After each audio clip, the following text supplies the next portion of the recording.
I still remember the day my husband walked out the door. It was raining, the kind of slow, steady rain that feels like the sky is quietly crying with you. The sound of it hitting the windows mixed with the sound of his suitcase wheels bumping down the wooden steps. We had been married 23 years and I thought we were just going through a rough patch.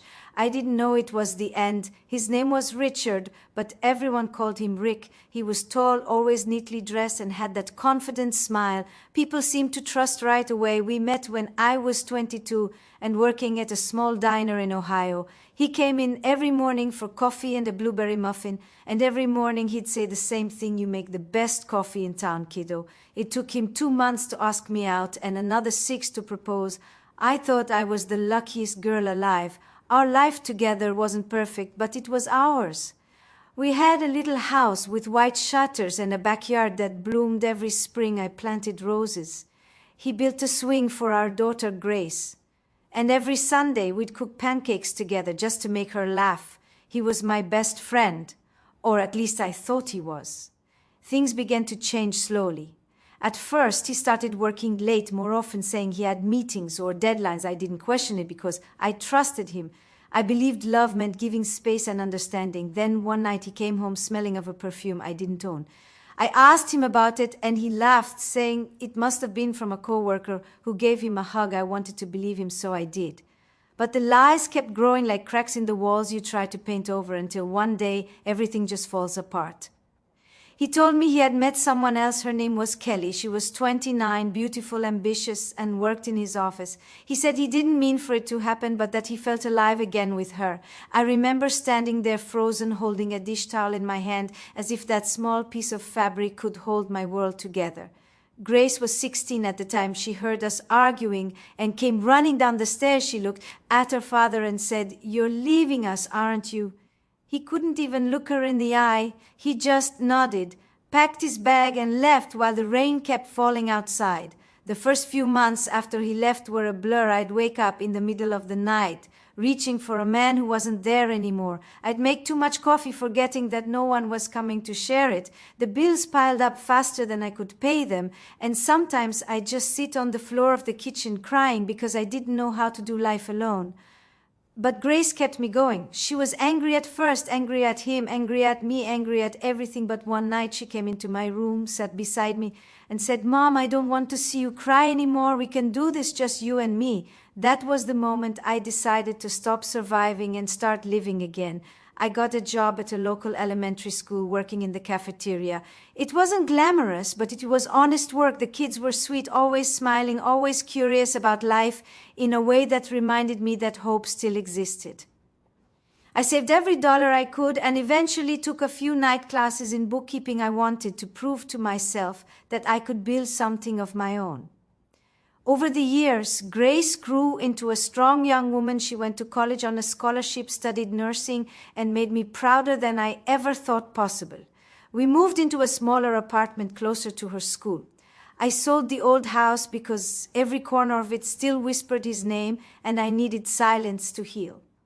There were hard days, lonely nights, times when I questioned if I had failed somehow, but slowly the pain turned into strength. I learned to enjoy quiet mornings with my coffee, to plant flowers on the balcony instead of a big backyard, to laugh again, even if no one else was there to hear it. Sometimes I'd see Rick around town. He looked happy with Kelly, driving his new car, wearing expensive suits. He'd nod politely if our eyes met, but never stopped to talk. I used to wonder if he ever missed us. But eventually I stopped wondering, because wondering kept me stuck in a story that wasn't mine anymore. 20 years passed just like that. I turned 65. Grace was married with 2 children of her own and lived in Chicago. I had a small home near the coast where the sea breeze reminded me that life keeps moving no matter what happens. I spent my mornings walking along the beach, collecting seashells, and my evenings reading by the window.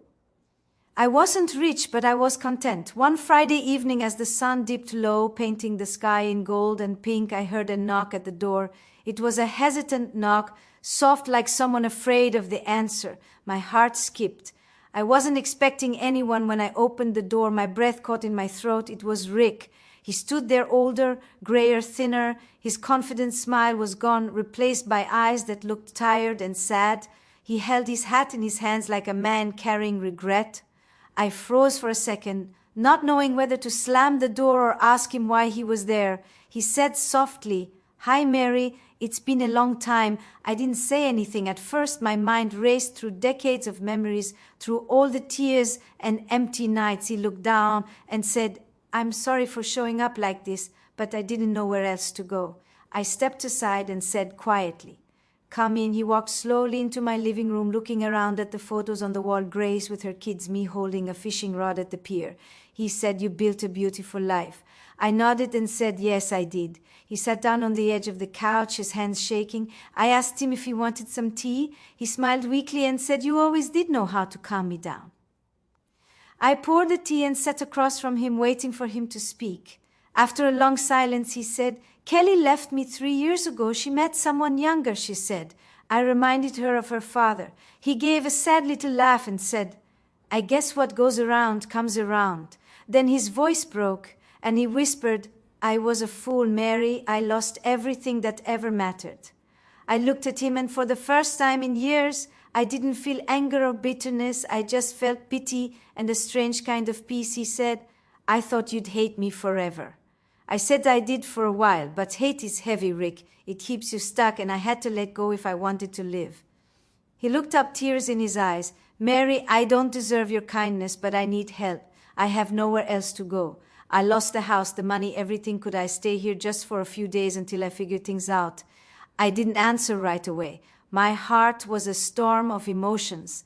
The woman I once was would have thrown him out without a second thought, but the woman I had become, the one shaped by pain and healing and time, looked at him and saw not the man who broke her, but the man who had broken himself.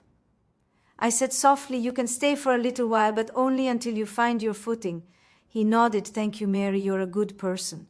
That night after he went to bed in the guest room, I sat by the window staring at the moon. I thought about how life comes full circle, how the same person who once left you in pieces might someday return asking for the piece of peace you found without them.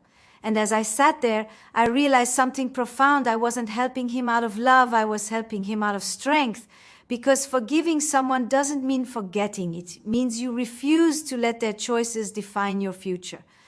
The next morning, I woke up before the sun. The air smelled like the ocean, that familiar mix of salt and calm that always made me feel at peace. I sat by the kitchen window with my coffee and thought about everything that had happened the night before.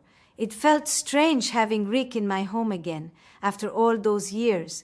I could hear him moving around in the guest room, the same man who once promised me forever and then walked away without looking back. When he came into the kitchen, he looked uncomfortable, like a guest who didn't know where to stand. He said, "Good morning, Mary," his voice quiet, unsure. I nodded and poured him a cup of coffee. He took it in both hands, and I noticed how much they trembled. The years hadn't been kind to him. His once dark hair was gray, his shoulders hunched, and there was a heaviness in his eyes that spoke of too many regrets. We sat there in silence for a while, the sound of the waves filling the space between us. Finally he said, "I can't believe how long it's been. This house, it feels peaceful." "It is," I replied softly. "I built it that way." He looked at me and I could see the guilt written across his face. "You always knew how to make a home," he said, his voice breaking a little. I didn't answer. I didn't need to. There were too many words between us already. Over the next few days, Rick tried to settle in. He helped fix a few things around the house, the leaky faucet, the broken porch light. He'd make small talk about the weather, the news, or how beautiful the ocean looked in the evening. But beneath it all, I could feel his sadness, his loneliness pressing against the walls. One evening, as I was cooking dinner, he said quietly from the doorway, "You didn't have to take me in, you know. I wouldn't have blamed you if you turned me away." I put the spoon down and looked at him. "I didn't do it for you, Rick. I did it for me. I've carried too much bitterness in my life. I wanted to prove to myself that I could be kind even after everything you did." He nodded, swallowing hard. "I understand. I don't expect forgiveness. I just needed to see you again, to tell you I was sorry." That night, as I sat in bed, I thought about all the times I had cried for this man, All the prayers I whispered in the dark, asking God why he left, why love could change so suddenly. And now, after 20 years, he was under my roof again, not as a husband, but as a broken man seeking peace. A few days later, my daughter Grace called. Her voice was full of laughter as always. "Mom, how are you? The boys miss you. You should come visit." "I'm okay, honey," I said, trying to sound normal. "Just keeping busy." She paused for a moment. "You sound a little off. Everything all right?" I hesitated, then said, "Your father's here." There was silence on the line. Then she said sharply, "What do you mean he's there?" "He showed up last week," I said. "He's not in good shape, Grace. I couldn't just turn him away." Her voice rose. "After everything he did to you, to us? Mom, how could you?" I sighed. "Because sometimes, Grace, you help people not because they deserve it, but because it frees your own heart." She didn't answer for a while. When she spoke again, her voice was softer. "You always find a way to forgive, don't you?" "I don't know if it's forgiveness," I said quietly. "Maybe it's just letting go."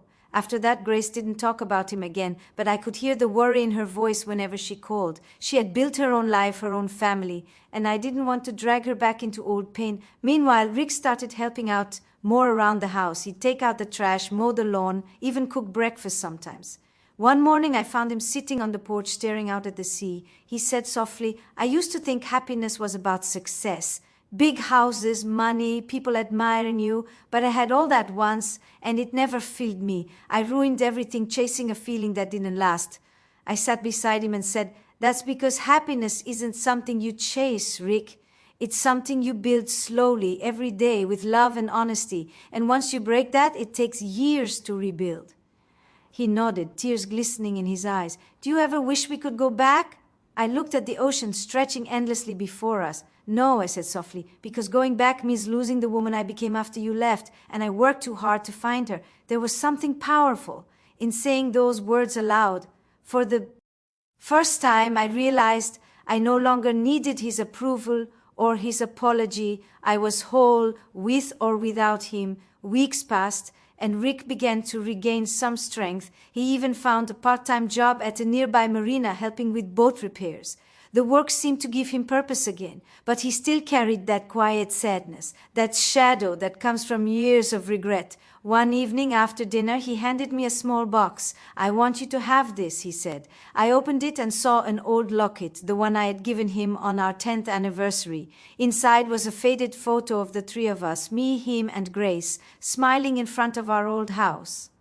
"I kept it all these years," he said, "even when I lost everything else." I looked at the locket, then at him. "Why now, Rick?" "Because you deserve to have it. You were always the heart of that family. I just didn't see it back then." Tears welled up in my eyes. I closed the box and said softly, "Maybe we both learned too late what love really means." That night I couldn't sleep. I sat on the porch watching the moonlight shimmer over the waves, thinking about the strange way life works. The man who once broke my heart was now under my roof, trying to make peace before his time ran out. And I realized something important. Sometimes life brings people back not for a second chance at love, but for closure, for understanding, for healing that couldn't happen before. The next morning I told him, "Rick, you can stay as long as you need, but understand this, I've forgiven you not because you deserve it, but because I deserve peace." He nodded slowly, eyes full of gratitude. "You've always been stronger than me, Mary. Always?" I smiled sadly. "Maybe, but strength isn't about not breaking, Rick. It's about rebuilding after you do." The days turned into weeks and a strange quietness filled the house. Rick and I fell into a rhythm that was simple and peaceful but heavy in ways words couldn't describe. He would read the morning paper on the porch while I watered the flowers. Sometimes we would share breakfast and talk about old times. Other times silence felt like the only thing we had left to share. One morning I noticed him coughing harder than usual. I asked if he was all right, but he brushed it off like it was nothing. "Just a little cold," he said with a small laugh, but I could see the tiredness in his face, the way his hands trembled when he held his coffee cup. The next day he looked even weaker. I told him I was taking him to the doctor, and for once he didn't argue. At the clinic, the doctor listened carefully to his chest and ordered a few tests. The waiting felt endless. When the results came back, the doctor looked at us with gentle eyes that told me what his words soon confirmed. Rick's lungs were failing. Years of smoking and stress had taken their toll. The doctor said it was advanced and treatment could only slow things down, not stop it. On the drive home, Rick was quiet. He stared out the window as the sun dipped behind the trees. I didn't know what to say. How do you comfort someone who once broke your heart but is now breaking before your eyes? When we got home, he went straight to the porch and sat in his favorite chair. I brought him tea and sat beside him. He looked at me and said softly, "I guess this is my second chance, ending sooner than I thought." I wanted to cry, but instead I reached for his hand. "You don't have to face it alone," I said. "No one should die alone." He smiled faintly. "I don't deserve your kindness, Mary." I shook my head. "Maybe not, but I choose to give it anyway." The days that followed were slow and filled with small moments that carried deep meaning. I made his favorite soups. I read to him when he couldn't focus. Sometimes he would fall asleep in the middle of a story, and I would just sit there watching him breathe, remembering the man he used to be and the years that had changed us both. Grace came to visit after I told her about his condition. She stood by the door for a while before walking in. Her eyes were full of anger and sorrow. "I don't know if I can look at him, Mom," she whispered. I said softly, "You don't have to forgive him right now. Just see him. That's enough." When she finally walked into the living room, Rick looked up at her with tear-filled eyes. "Hi, Gracie," he said, his voice trembling. She froze. For a moment, the room felt too small for everything unsaid between them. Then she said, "You don't get to call me that, not after you left us." He nodded slowly. "You're right. I lost the right to be your father a long time ago. I just wanted to tell you I'm sorry. I think about you every day." Grace's eyes filled with tears. She turned to me and whispered, "Why do you always take care of everyone, Mom, even the ones who hurt you?" I smiled sadly. "Because if I don't, the hurt wins, and I won't let it." For the first time in 20 years, Grace sat beside her father. She didn't say much, but she didn't leave either. That night, she cried in my arms like she was 10 years old again. "He broke us, Mom," she said. "He broke everything." I held her close and said, "Yes, but now we get to decide how the story ends. We can end it with anger or with peace. That choice is ours." Over the next few weeks, Rick's condition worsened. There were days he could barely get out of bed. I would sit with him and hold his hand while he slept. Sometimes he'd wake up and whisper things he'd never said before. "You were the best thing that ever happened to me, Mary. I just didn't see it until it was too late." I would tell him, "It's never too late to be kind. That's enough." One evening, as the sky turned orange with sunset, he asked me to take him to the porch. I wrapped a blanket around him and wheeled his chair outside. The sea breeze touched his face and he smiled. "Do you remember our first home?" he asked. "You painted the kitchen yellow because you said it made you feel like sunshine." I nodded. I remember. He looked at me with soft eyes. "You always brought light to every place you went. Even to me now when I least deserve it." I felt tears sting my eyes, but I stayed quiet. The waves crashed gently in the distance, steady and eternal. He took a deep breath and said, "If I could do it all again, I'd choose you every single time." That night, I sat by his bedside. His breathing was uneven but peaceful. I read him one of his favorite poems about second chances and forgiveness. His eyes closed slowly and he whispered, "Thank you, Mary, for letting me come home." Those were the last words he ever said to me. The next morning I found him still and quiet, his hand resting on the edge of the blanket like he was just sleeping. For a long time I couldn't move. I sat beside him and cried quietly, not for the man who had left me, but for the one who had finally found peace. Grace came later that morning. She held me tightly and we cried together. She said, "I didn't think I'd ever forgive him, but seeing you take care of him, it changed something in me." I smiled through the tears. Love has a way of healing what time can't.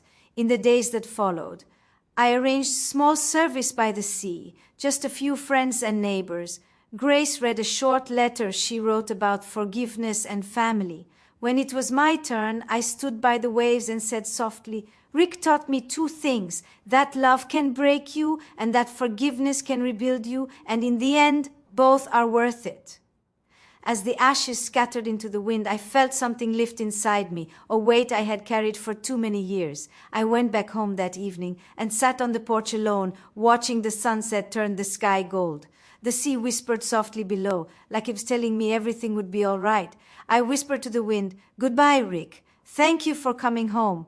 And for the first time in a very long time, I truly believed it. The house felt emptier after Rick was gone, but not in the same lonely way it used to. This time, the silence carried peace instead of pain. I would wake up early and sit by the window with my coffee, watching the light creep across the water. There was something healing about those quiet mornings. The waves seemed to speak to me, reminding me that endings are also beginnings and that grief is just love with nowhere to go.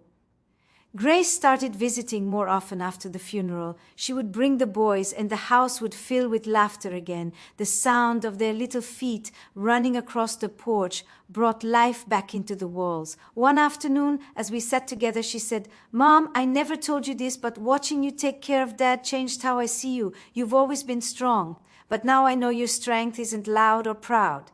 It's gentle. It forgives. It heals." I smiled at her and said, "That's because love isn't about winning, Grace. It's about staying kind even when the world gives you every reason not to be." She nodded, eyes glistening. "I hope I can be like that someday." "You already are," I said, taking her hand. "You just don't see it yet." As the months went by, I began volunteering at a community center in town. They had a small program that helped women rebuild their lives after divorce or loss. I taught them simple things: budgeting, cooking, finding confidence again, but mostly I just listened. Each story I heard reminded me that pain wears many faces and that healing begins the moment someone feels heard. One day after class, a young woman named Lily stayed behind. She was barely 25 with a little boy and tears in her eyes. She said, "I don't know how to move on. My husband left me last month for someone else. Everyone tells me to be strong, but I feel empty." I took her hands gently and said, "Being strong doesn't mean pretending you're not hurt. It means letting yourself feel it and still choosing to move forward. You will smile again one day, even if it feels impossible right now." She nodded slowly and whispered, "How do you know?" I smiled softly. "Because I've been where you are, and I'm still here." Over time, Lily became one of the most confident women I knew. Watching her grow reminded me that my pain had purpose. Maybe the years I thought were wasted had simply been preparing me to help someone else. Grace encouraged me to write down my story. She said, "Mom, people need to hear it. You've been through so much and you always come out with love." I laughed at first, but one evening as I sat on the porch, I started writing. The words flowed like a river, memories, lessons, and the quiet moments that shaped me. I wrote about the day Rick left, the nights I cried alone, the day I decided to live for myself, and the moment he came back asking for forgiveness. I wrote about forgiveness not as a gift for others, but as a way to set your own soul free. When I finished, I sent a few chapters to Grace. She called me the next day, her voice trembling with pride. "Mom, it's beautiful. You're helping people even without knowing it." Months later, the community center asked if I would speak at a small event for women starting over. I was nervous, but Grace came with me for support. When it was my turn, I stood before the crowd and shared my story. I told them that losing love doesn't mean losing your worth, that forgiveness doesn't make you weak, and that sometimes life's biggest heartbreaks lead to the strongest versions of ourselves. As I spoke, I saw heads nodding and tears falling. Afterward, a few women came up to me and hugged me. One said, "Thank you for giving me hope. I thought I was broken, but now I know I'm just healing." That night on the way home, Grace said, "Dad would have been proud of you, Mom." I smiled at the road ahead and said, "Maybe he finally learned his lesson too, wherever he is." When we got home, I stepped out to the porch and looked at the stars. The sea shimmered under the moonlight. I whispered, "You broke me once, Rick, but I turned those peaks into something beautiful." The wind brushed softly against my face, and for a moment it felt like he was there, peaceful, free. As time passed, life kept moving forward. I opened a small cafe by the beach with Grace's help. We called it Second Chances. It became a place where people came not just for coffee, but for comfort. The walls were covered with quotes about hope and healing. On the counter sat a framed picture of me, Grace, and Rick from years ago, not to remember the pain, but to honor the journey. Sometimes older couples would come in and I'd watch them laugh together, holding hands like young lovers, and instead of feeling envy, I felt peace. My love story hadn't ended the way I once dreamed, but it had taught me everything about compassion and resilience. One afternoon, as the sun set, Lily came into the cafe with her little boy. She was smiling, radiant. "I got promoted, Mary," she said proudly, "and I wanted to thank you. You helped me believe in myself again." I hugged her tightly. "You did that all on your own. I just reminded you who you were." That night, after closing up, I sat by the window of the cafe, watching the last rays of light fade over the water. I thought about my life, the heartbreak, the love, the forgiveness, the strength I had found through it all. I realized that sometimes life doesn't give us what we expect, but it always gives us what we need to grow.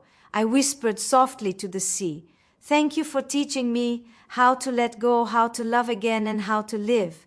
And for the first time in my life, I didn't feel like I was missing anything. I had peace, I had purpose, and that was more than enough. Years went by quietly the way seasons pass without asking permission. The cafe became my second home, and the people who came in each day felt like family. Some shared laughter, some shared stories, some shared silence, and I learned that all of it was sacred.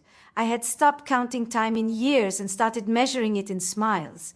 The ocean outside my window still whispered like it did the first day I moved here. Only now it no longer sounded lonely, it sounded alive. Grace and her family lived nearby, and every Sunday we had dinner together. The house would fill with the smell of roasted chicken and cinnamon pie, the same kind I used to make when she was little. The boys would run around, with sand still on their feet from the beach, and Grace would sit beside me, her eyes soft with love and peace. Sometimes she would look at me and say quietly, "Mom, I'm so glad you never gave up on life." And I would smile and tell her, "That's the thing about life, Grace. It doesn't stop for anyone. It just waits patiently for you to start living again." One summer evening, I was closing the cafe when a man walked in just before sunset. He was older, with silver hair and kind eyes. He smiled and said, "Are you still serving coffee?" I laughed softly for the right person I might be. He chuckled and said, "Then I must be lucky." His name was Henry, and he had just moved to town after losing his wife. He was quiet at first, but over the next few weeks, he became a regular. He would sit at the same corner table reading the newspaper, and sometimes we'd talk about small things like the weather or the best pie flavor. One day he said, "You know, you remind me of my late wife. She had the same calm way about her, like even when life got heavy, she carried it gently."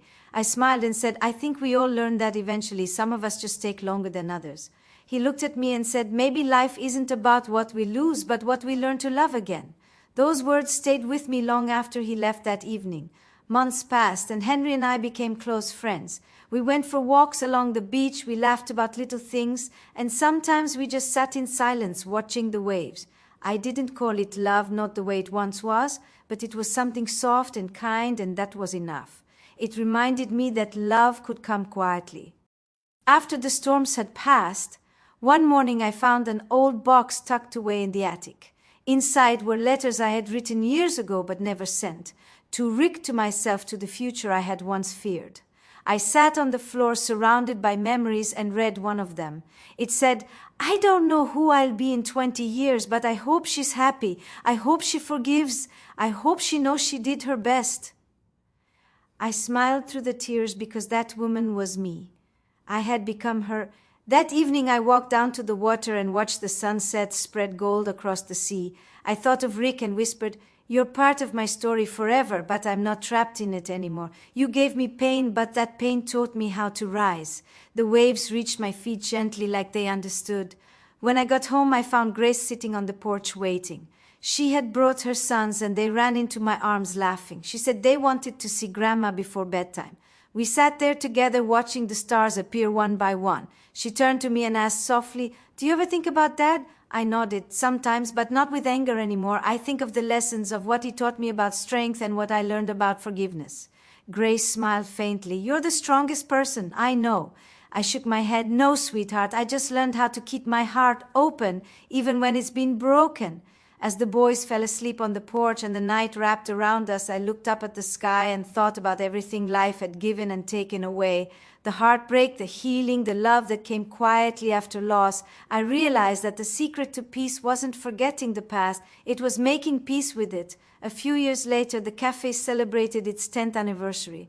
The whole town showed up, neighbors, friends, and even some of the women I had once helped at the community center.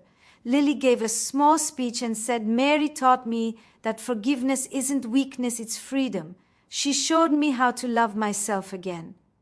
I stood there, humbled, tears filling my eyes as people clapped and smiled. When the night ended and everyone left, I sat alone with a slice of pie and watched the lights flicker against the waves. I whispered quietly, "Rick, if you can see me, I hope you know I'm happy. I hope you found peace too." A soft breeze brushed my face, and in that moment I felt him there, not in sorrow but in gratitude. Years later, when I grew older and the boys were all grown, Grace asked me to move in with her, but I chose to stay by the sea. This house, this cafe, this quiet life held all the pieces of my story. It was where my heart had broken and where it had healed. One night I wrote a note and left it in my journal. It said, "Life will test you in ways you never imagined. People will break your heart and time will take what it must. But don't let it harden you. Let it shape you. Keep your kindness no matter what. One day when you look back, you realize the strength you carry was born in the moments you thought would destroy you. That is what it means to truly live." When I finished writing, I closed my journal and smiled. The ocean whispered outside my window and the moonlight filled the room like a blessing. I whispered softly, "Thank you for everything, for the love, the loss, and the lessons." And that was enough, because in the end the story wasn't about who left or who stayed. It was about who I became in the quiet space between heartbreak and healing. I became whole and I became free.